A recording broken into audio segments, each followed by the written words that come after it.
আসসালামু আলাইকুম রহমতুল্লাহ। আজকে আমরা milestone school and college Uttara Dhaka এর টেস্ট পেপার সলভ করব আজকের এই ভিডিওতে। এক নম্বরে বলছে everyday life presents us with challenges and opportunities. This challenges and opportunities may be both positive and negative. Someone may invite us to take drug. This is the challenge which is considered to be negative. When a new student joins the school, we have a positive opportunity. In life, we should be careful and wise in taking up these opportunities, otherwise, we will be led to the way of destruction. আচ্ছা, এটা ছিল এক number. দুই নম্বরে যাই। Once there lived a poor man. He could hardly maintain his family because he did not have any land for cultivation. One day he bought a wonderful goose. The goose laid a golden egg every day. In a few months he became rich, but he was a very greedy man. He thought that there were more eggs in the belly of the goose. He wanted to get all the eggs at a time. At a time মানে একবারে। So one day he killed the goose and cut its belly open with a knife. Knife মানে চাকু। But alas, কিন্তু হায়, there was no egg. Thus the greedy farmer lost the useful goose. আসি আমরা 4 নম্বরে, right form of verb. এখানে make মানে তৈরি করা, সাপ্লাই প্রদান করা, সরবরাহ করা, প্রোটেক্ট রক্ষা করা, মিন অর্থ বোঝায়, লাইট মানে আলো, আলোকিত করা, ফিল্টার মানে ছাঁকনি, পরিষ্কার করা, প্ল্যান পরিকল্পনা করা, রান পরিচালনা করা, দৌড়ানো, চালানো, রিচ পৌঁছানো, ক্যারি বহন করা। Nowadays, civilized life means life on the lap of science. Lap মানে কোল, সায়েন্স মানে বিজ্ঞান। আজকের এই সভ্য জীবন বলতে আমরা যে জীবনটাকে বুঝি সেটা মূলত বিজ্ঞানের খুব কাছে, একেবারে বিজ্ঞানের কোলের উপর, এভাবে বলা যেতে পারে। ল্যাপ অফ সায়েন্স বিজ্ঞানের কোলে। Life in towns and cities is like life in a science laboratory. আজকের শহরের জীবন যেন একটা সায়েন্স ল্যাবরেটরির জীবন। Cities and towns are now planned and made with the help of science. আজকের এই বড় বড় শহরগুলো, নগরগুলো পরিকল্পনা করা হয় বিজ্ঞান দ্বারা এবং তৈরিও করা হয় বিজ্ঞান দ্বারা। সায়েন্স মেক্স ইট, বিজ্ঞানী এই শহরগুলো তৈরি করে। সায়েন্স ফিডস ইট, ফিড মানে খাওয়ানো, বিজ্ঞানী এই শহরগুলোকে খাওয়ায়। সায়েন্স গার্ডস ইট, বিজ্ঞান এই শহরগুলোকে রক্ষা করে। অ্যান্ড প্রোটেক্টস ইট, কিভাবে? সিম্পল একটা বিষয়, এই বড় বড় বিল্ডিং, 20 তলা 25 তলা বিল্ডিংগুলো বিজ্ঞানের সাহায্যে তৈরি করা। সায়েন্স ফিডস ইট, তো আমাদের এই খাদ্য সরবরাহ ব্যবস্থা, আধুনিক কৃষি, বিজ্ঞানের অবদান। সায়েন্স গার্ডস ইট, আমাদের সিসিটিভি ক্যামেরা, আমাদের ডিজিটাল গেট, বিভিন্ন যে ফেসিলিটিগুলো আছে আমাদের সিকিউরিটির, সেগুলো তো বিজ্ঞানেরই তৈরি করা। উই ও, ও মানে ঋণী থাকা, ঋণী হওয়া। We owe greatly to science, আমরা বিজ্ঞানের কাছে ব্যাপকভাবে ঋণী। For the comfort of our daily life, আমাদের দৈনন্দিন জীবনে যে আরামায়েশগুলো আছে এর জন্য আমরা বিজ্ঞানের কাছে ঋণী। Electricity lights the streets and houses, বিদ্যুৎ সড়ক এবং ঘরবাড়ি আলোকিত করে, লাইটস হবে। মেশিন সাপ্লাইজ ওয়াটার, আমাদের পাম্প আমাদের বাসায় পানি দেয়, পানি ওঠায়। Machine supplies water and filters it, এবং আরেকটা মেশিন যে সেই পানিটাকে ফিল্টারও করে দেয়। ট্রামস, আমাদের দেশে অবশ্য ট্রামস নেই, ট্রাম এক ধরনের বাহন, যানবাহন। And buses run through the streets, through মানে মধ্য দিয়ে, স্ট্রিট মানে রাস্তা, রাস্তার মধ্যে ট্রাম এবং বাস রান করে। অ্যান্ড ক্যারি এবং বহন করে, পিপল মানুষকে, from one place to another এক জায়গা থেকে আরেক জায়গায়, at a nominal cost, nominal মানে নামমাত্র, অল্প কিছু টাকা, 10 টাকা 20 টাকায় মানুষ এক জায়গা থেকে 10-12 কিলোমিটার পর্যন্ত চলে যেতে পারে, অল্প কিছু টাকায় মানুষ দূরে দূরে যাত্রা করতে পারে। Taxis and cars reach their destination very quickly, আর ট্যাক্সি এবং কার আমাদের গন্তব্যে আমাদেরকে খুব দ্রুত নিয়ে যায়। এখন আমরা narration answer করব. The girl said to the teacher, "Sir, I shall be very grateful if you kindly lend me the book you praised highly in the classroom yesterday." Said to পরিবর্তে আমরা লিখলাম told, sir এর পরিবর্তে আমরা লিখলাম respectfully, I subject follow করবে এখানকার subject K the girl respectfully told the teacher that she would, shall বা will থাকলে would হবে, she would be grateful if he kindly lent, lent, lent মানে ধার দেয়া, এর past হইতাছে lent, her the book he had praised, এখানে শুধু praised দেওয়া past indefinite, এখানে এটা past perfect হয়ে গেল, he had praised highly in the classroom the previous day, yesterday থাকলে the previous day. The teacher said I have become really happy. আচ্ছা, the teacher said that he had, এখানে have আছে, have এর পরিবর্তে had become, he had become really happy to know that she was eager, এই are এর পরিবর্তে was, she was eager to read that book, এখানে দাও আছে this book, this থাকলে that হয়, that book. You are welcome to take, he added that she was welcome, আর ছিল এখানে, এটা এখন was হইব, she was welcome to take any of his book that she liked, এখানে like ছিল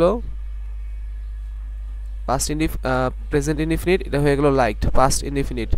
Thank you sir, the girl respectfully thanked the teacher, thank you থাকলে আমরা এটি লিখব the girl respectfully thanked the teacher.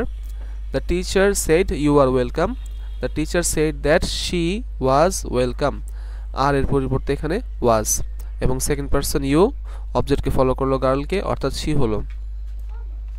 এখন আমরা changing sentence answer করব। এই নাম্বারে বলছে strategy is the most important thing in the examination, comparative করতে বলছে, তো এটা আছে কই, এটা আছে সুপারলেটিভে, কারণ এখানে দ্য মোস্ট দেওয়া আছে।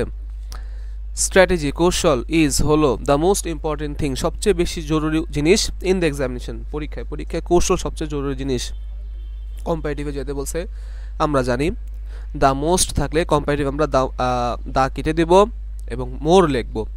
তো সাবজেক্ট স্ট্র্যাটেজি লিখলাম, স্ট্র্যাটেজি ভার্ব ইজ, দ্য মোস্টের পরিবর্তে মোর, ইম্পর্টেন্ট অ্যাডজেক্টিভ লিখলাম ইম্পর্টেন্ট, এরপরে লিখলাম দ্যান এনি আদার থিং, এটা কম্পারেটিভে বসবে, than any other thing in the examination, strategy is important than any other thing in the examination.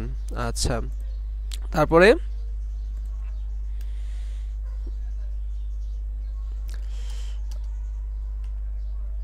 B number বলতেছে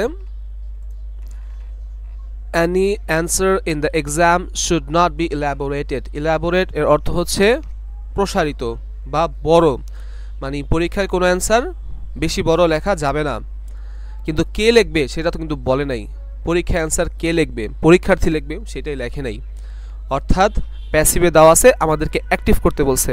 তো আমরা লিখি অ্যান এক্সামিনি মানে পরীক্ষার্থী, এক্সামিনার অর্থ পরীক্ষক মানে স্যার, এবং এক্সামিনি মানে পরীক্ষার্থী student. An examinee should not তার উচিত হবে না, ইলাবোরেট বড় করে লেখা, এনি অ্যান্সার যে কোনো অ্যান্সার ইন দ্য এক্সাম পরীক্ষায়, এই বিটা উঠে যাবে কারণ অ্যাক্টিভে শুড হবে, প্যাসিভে শুড বি হবে, তাই এই বি ভার্বটা এখানে আসবে না। সি নাম্বার কি বলছে, when you get the question paper you should read it carefully, যখন তুমি প্রশ্ন পাইবা তোমাকে ভালো করে এটাকে পড়তে হবে। আচ্ছা,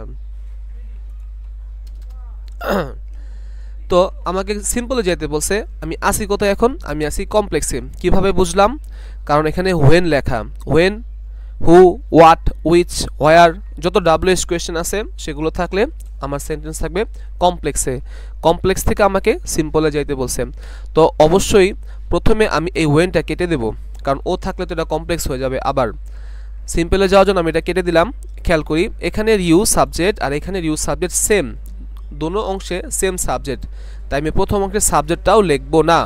আচ্ছা, ওয়েন কাটলাম, ইউ কাটলাম, গেট আমার ভার্ব, সিম্পলে আমি শুধু ভার্বের সাথে আইএনজি যোগ করে দেব, যেটা এখানে লেখা আছে গেটিং দ্য কোয়েশ্চেন পেপার, প্রশ্নপত্র পেয়ে যা আছে তা, you should read it carefully, করার মধ্যে শুধু আমরা এতটুকুই করলাম যে ওয়েনটা কেটে দিলাম এবং সেম সাবজেক্ট হওয়ার কারণে প্রথম সাবজেক্টটা কেটে দিলাম। ডি নাম্বারে বলছে অ্যাট এ ফার্স্ট গ্লেন্স মানে পলক বা ঝলক, মানে প্রথম দেখায়, the question may not seem easy, প্রথমবার দেখলে হয়তো বা প্রশ্নটা সহজ নাও পড়তে পারে তোমার কাছে, মানে প্রশ্নপত্র পেয়ে হয়তো তুমি ঘাবড়েও যেতে পারো, প্রশ্ন হয়তো তোমার কাছে সহজ নাও লাগতে পারে।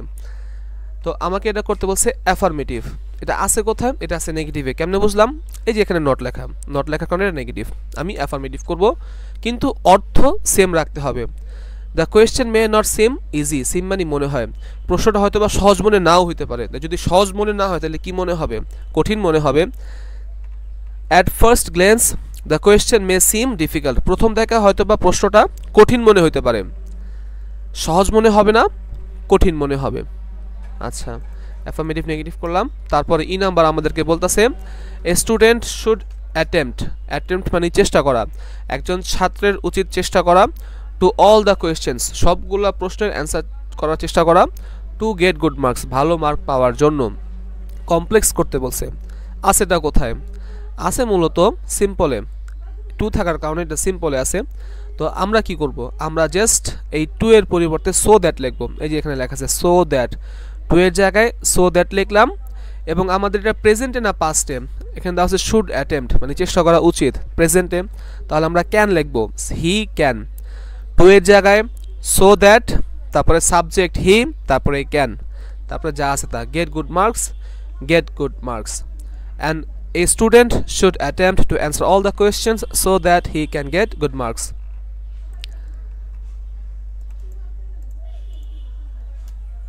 F number, if an examinee answers all the question, যদি একজন পরীক্ষার্থী প্রত্যেকটা প্রশ্নের অ্যান্সার করে, the examiner becomes glad to see that, sir বা পরীক্ষক যে তোমার পরীক্ষা নিতেছে সে এটা দেখে খুশি হন যে না পরীক্ষার্থী সব অ্যান্সার করছে। সিম্পল করতে বলছে, আছে কোথায়? আছে মূলত কমপ্লেক্সে। কিভাবে বুঝলাম? ইফ WH কোয়েশ্চেন থাকলে ওটা কমপ্লেক্স, ইফ থাকলে কমপ্লেক্স, দো অলদো থাকলে কমপ্লেক্স, সো দ্যাট থাকলে কমপ্লেক্স, আরও অনেক কিছু আছে যেগুলো থাকলে আমার সেন্টেন্স কমপ্লেক্স হয়। তো মূল কথা আমরা কমপ্লেক্স থেকে সিম্পলে যাচ্ছি। আচ্ছা, তো অবশ্যই এই ইফটা তো বসবে না, কারণ ইফ আছে বইলেই সে কমপ্লেক্স। ইফ কেটে দিলাম, যে মেইন ক্লজটা আছে the examiner becomes glad to see that, সেটা প্রথমে লিখলাম the examiner becomes glad to see that. এরপরে শুরু থেকে শেষ পর্যন্ত লিখবো, শুধু এই অ্যান্সার ভার্বটাকে আমরা আইএনজি পার্টিসিপল করে দেব। The examiner becomes glad to see that an examinee answering all the question, the examiner becomes glad to see that an examinee answering all the questions, পরীক্ষক দেখে খুশি হন যে পরীক্ষার্থী সবগুলো প্রশ্নের অ্যান্সার করছে। আচ্ছা, এফ নাম্বার কমপ্লিট। এফ এর পর আমরা জিতে আসি। জি নাম্বারে বলতেছে but it is better then not answering at all, কিন্তু এটা একেবারেই অ্যান্সার না করার চেয়ে তো ভালো। তো আমাদেরকে করতে বলছে পজিটিভ, দেয়া আছে কম্পারেটিভে। কিভাবে বুঝলাম? দেন, THAN, এই দেন থাকে কম্পারেটিভে। তো আমরা মূলত কম্পারেটিভ থেকে পজিটিভে যাচ্ছি। আমরা এটাকে যে অবজেক্টটা দেওয়া আছে অ্যান্সারিং অ্যাট অল, এই অ্যান্সারিং অ্যাট অলটা প্রথমে লিখলাম, নট অ্যান্সারিং অ্যাট অল, তারপরে ভার্ব লিখলাম এজ, তারপরে লিখলাম নট, পজিটিভের দুইটা অ্যাজ, এই দুই অ্যাজের মাঝে বেটার এর পজিটিভ গুড, তারপরে আমাদের subject it, but not answering at all is not as good as it, কিন্তু একেবারেই অ্যান্সার না করা এরকম ভালো হবে না। যাদের এটা বুঝতে একটু কষ্ট হচ্ছে তারা আমাদের এই চ্যানেলের বেসিক যে ক্লাসগুলো আছে সেগুলো দেখতে পারেন। আচ্ছা, এইচ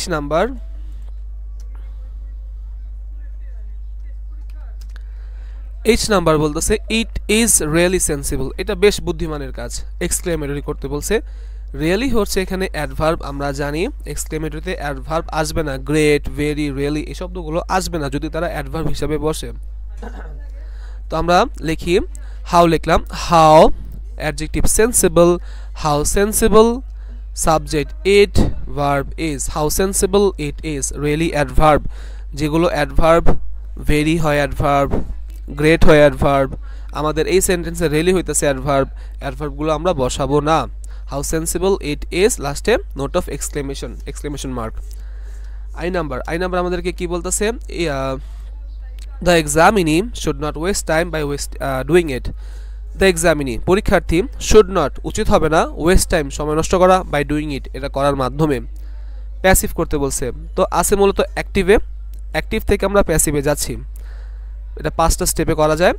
দ্য এক্সামিনি পরীক্ষার্থী, subject, should auxiliary verb, West verb, time object, বাকিটা। আচ্ছা, তো সেই টাইমটা মূলত নষ্ট করতেছে, তো টাইম অবজেক্টটা আমরা সাবজেক্টের জায়গায় লিখি টাইম, তারপর অক্সিলারি দেওয়া আছে শুড নট, আমরা লিখলাম শুড নট বি, ভার্বের V3 ওয়েস্ট দেওয়া, আমরা লিখলাম wasted, time should not be wasted, কেন ওয়েস্ট করবে না, পরীক্ষার্থী ওয়েস্ট করবে না, preposition by, subject an examinee, বাকি অংশ by doing it, time should not be wasted by an examinee by doing it, একজন পরীক্ষার্থীর এটা করে সময় নষ্ট করা উচিত না।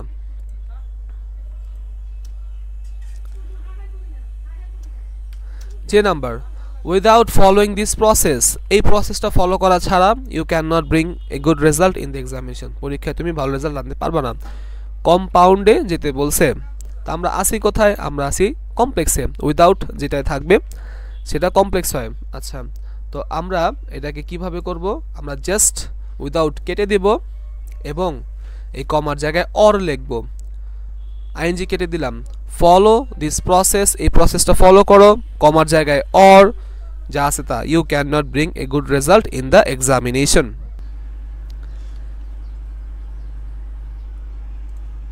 এখন আমরা অ্যান্সার করব কমপ্লিটিং সেন্টেন্স।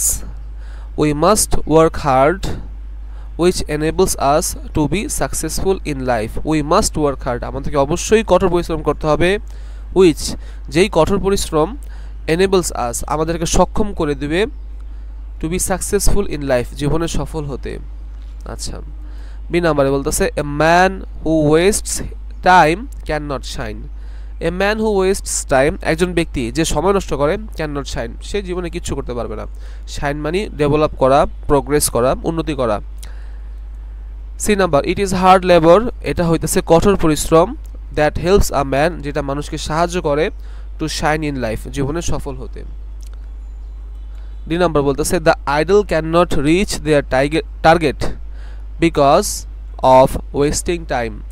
দ্য আইডল, অলসেরা, আইডল অ্যাডজেক্টিভ, অ্যাডজেক্টিভ আগে দা বসলে তা প্লুরাল বোঝায়। দ্য আইডল, অলসরা, ক্যান নট রিচ, পৌঁছাতে পারে না, দেয়ার টার্গেট, তাদের লক্ষ্য, বিকজ অফ, কারণে, ওয়েস্টিং টাইম, সময় নষ্ট করার কারণে অলসরা তাদের জীবনের লক্ষ্যে পৌঁছাতে পারে না। ইউ উইল সাফার, তুমি কষ্ট ভোগ করবা, তুমি কষ্ট করবা, ইফ, যদি, ইউ ডোন্ট ওয়ার্ক হার্ড, যদি তুমি কঠোর পরিশ্রম না করো তুমি কষ্ট করবা। এটা ফার্স্ট কন্ডিশনে ছিল। 8 নাম্বার, খুবই কমন একটা প্রশ্ন কিং সোলোমনের। King Solomon was famous for his wisdom. He was blessed with extraordinary knowledge and it was really beyond people's imagination. One day, Queen of Sheba wanted to test how wise he was. Solomon was given 2 kinds of flowers. One was natural, al, natural পর al, এটা উঠে যাবে এবং al যোগ হবে, natural, and the other was artificial, এবং আরেকটা ছিল artificial, as, যেহেতু, he had, তার ছিল, a close association with nature, যেহেতু কিং সোলোমনের প্রকৃতির সাথে খুব নিবিড় সম্পর্ক ছিল, অ্যাসোসিয়েশন মানে সম্পর্ক, ক্লোজ মানে কাছের, হি হ্যাড বিন সাকসেসফুল, তিনি সফল হন, টু ডিফারেন্সিয়েট দেম, এগুলো এই দুইটা আসল এবং নকল ফুলকে আলাদা করতে তিনি সফল হন। ডিফারেন্সিয়েট হচ্ছে ভার্ব, পৃথক করা। ইন দিস ওয়ে, এইভাবে, হিজ রেপুটেশন, তার সুনাম, তার খ্যাতি, অফ মাল্টি ডাইমেনশনাল নলেজ, বহুমাত্রিক জ্ঞানের তার যে reputation, spread all over the world, সারা দুনিয়ায় ছড়িয়ে পড়ে। 9, tag question, what he said was true, তিনি যা বলেছিলেন তা ছিল সত্য। ভাই এখানে ওই ভদ্রলোকটা সত্য না, সত্য হইতেছে তার কথা। হোয়াট হি সেইড, যা তিনি বলেছিলেন তা সত্য ছিল। অক্সিলারি ওয়াজ, নিলাম ওয়াজ, নো নট নাই, আমরা যোগ করলাম, এবং তার কথাটা হইতেছে আমার সাবজেক্ট। তিনি যা বলেছিলেন তা সত্য ছিল, তো তার কথাটাকে কি আমরা হি বলবো না সি বলবো? তার কথাটা তো অবশ্যই ইট হবে, তাহলে ইট আমাদের subject, wasn't it. Thank you very much, এর অর্থ হইতেছে I thank you very much, তাহলে আমাদের এখানে সাবজেক্ট আই, এই যে আমাদের সাবজেক্ট আই, কোনো অক্সিলারি নাই, am, is, are, was, were নাই। এমত অবস্থায় আমরা ডু বা ডাজ বা ডিড নিব, যেহেতু এটা প্রেজেন্ট, ইডি নাই এখানে থ্যাংকের পর, তাই আমরা ডিড নিলাম না, ডু বা ডাজ আছে। আয়ের সাথে ডু বসে, এজন্য আমরা নিলাম do not I, don't I. এখানে নো নট না থাকার কারণে আমরা এখানে নট বসেছি। এভরিবাডি হ্যাজ পারফর্মড ওয়েল, সবাই ভালো পারফর্ম করছে। তো এভরিবাডি থাকলে আমরা সাবজেক্ট নিব দে। হ্যাজ আছে কিন্তু দে সাথে তো হ্যাজ বসে না, হ্যাভ বসে, আমরা বসাইলাম হ্যাভ। এখানে অ্যাফার্মেটিভ, অ্যান্সার করলাম নেগেটিভ, হ্যাভেন্ট দে। ডি নাম্বারটা বেশ জটিল একটা প্রশ্ন। The father rose in him, এখানে দ্য ফাদার বলতে বাবা বোঝাচ্ছে না, বরং বাবার অনুভূতি বোঝানো হইতেছে। The father rose in him, তার ভেতরে পিতার আবেগ জাগ্রত হলো। বিষয়টা কিছুটা এভাবে আমরা বুঝতে পারি। দেখা গেল রাস্তায় একটা ছোট্ট শিশু মানে খুব করুণ অবস্থায় আছে, ক্ষুধার্ত অবস্থায় আছে। এক ভদ্রলোক সে বিষয়টা দেখা তার মনে একটু মায়া জন্মালো, সে তাকে 10টা টাকা দিল বা কিছু খেতে দিল। তো তার মধ্যে এই বাচ্চাটাকে দেখে তার মধ্যে পিতার আবেগ জাগ্রত হলো। তো এখানে আবেগ জাগ্রত হয়েছে, পিতা জাগ্রত হয় নাই। তো আবেগকে আমরা ইট বলবো, এই নিলাম আমরা ইট। আর এই রোজ বলতে গোলাপ না, বরং rise. Rise early in the morning যেটা আমরা পড়ি, রাইজ মানে ওঠা, এটা সেই ওঠা। এটা আছে V2-তে মানে পাস্টে, যেহেতু এটা পাস্টে আছে আমরা ডিড নিলাম। একটু আগে বলছিলাম যখন কোনো অক্সিলারি থাকবে না আমরা ডু ডিড ডাজ নেব, ভার্ব পাস্টে থাকে আমরা ডিড নিয়েছি, didn't it. D number answer, let's make the best use of time shall we. চলে যাই আমরা 10 নম্বরে, connectors. Writing is one of the most useful thing ever invented by man, মানুষ কর্তৃক আবিষ্কৃত যে কোনো জিনিসের চেয়ে লেখা বা লিখন পদ্ধতি এটা সবচেয়ে বেশি সুন্দর, আকর্ষণীয় এবং গুরুত্বপূর্ণ। নাও বর্তমানে, আওয়ার প্রেজেন্ট সিভিলাইজেশন আমাদের বর্তমান এই সভ্যতা, ডিপেন্ডস নির্ভর করে, লার্জলি ব্যাপকভাবে, আপন রাইটিং লেখার উপর নির্ভরশীল। বর্তমান এই সভ্যতা লেখার উপর নির্ভরশীল। ইনফ্যাক্ট আসলে we can not know much, আমরা বেশি একটা জানতে পারি না, অ্যাবাউট আওয়ার পাস্ট আমাদের অতীত সম্পর্কে, উইদাউট রিটেন ডকুমেন্টস কোনো লিখিত দলিল না থাকলে অতীত সম্পর্কে জানা বেশ কঠিন। It was impossible for us to know anything about our history, যদি লেখন পদ্ধতি না থাকতো তাহলে আমরা আমাদের ইতিহাস জানতেই পারতাম না। দেন তখন এ কোয়েশ্চেন মে অ্যারাইজ, তাহলে একটা প্রশ্ন হয়তোবা জাগতেই পারে, দ্যাট যে, who has invented this art, আসলে কে বা কোন দেশ বা কোন সম্প্রদায় এই লিখন পদ্ধতিটা প্রথমে আবিষ্কার করে।